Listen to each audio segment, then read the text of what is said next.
بسم اللہ الرحمن الرحیم۔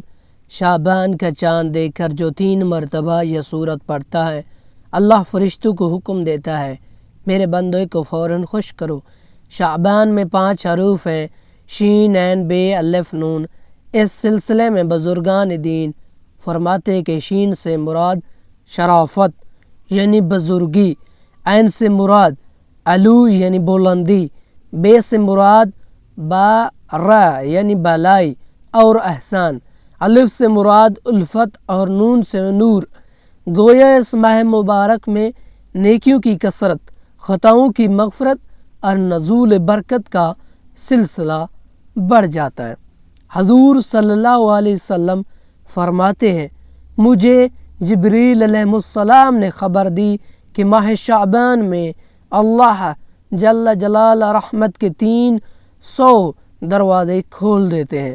رسول اللہ صلی اللہ علیہ وسلم شعبان کا اتنا خیال رکھتے تھے کہ اسی ماہ کے چاند کا اتنا خیال نہ فرماتے تھے۔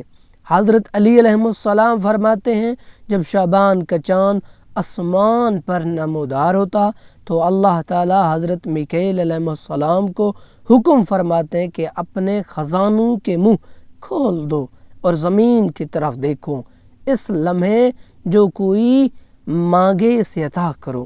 حضرت علی علیہ السلام فرماتے ہیں، جو شخص یہ چاہتا ہے کہ اللہ پاک اسے بے پناہ دولت دے، بے پناہ رزق دے، اللہ اس کے نسلوں کو دولت سے مالا مال کر دے، اس کے دین دنیا کی حاجت کو پورا کرے، اس کے گھر سے پریشانیوں کو، مصیبتوں کو دور کر دے، تو صرف 3 مرتبہ شعبان کا چاند دیکھ کر اطلاع ملتے ہی سورہ فاتحہ پڑھنے والا مرتے دم تک کسی کا محتاج نہیں ہوگا۔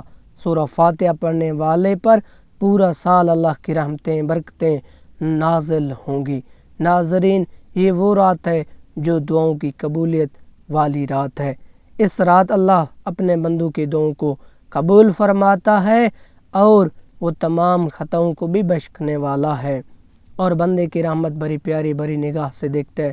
تو آپ اس رات اپنے رب کو راضی کرو سورہ فاتحہ پڑھ کر، اللہ سبحانہ تعالیٰ سے جو اپنے لیے جہانوں کی خوشیاں مانگے، انشاءاللہ اللہ پاک اس کو خوشیاں عطا کرے گا انشاءاللہ۔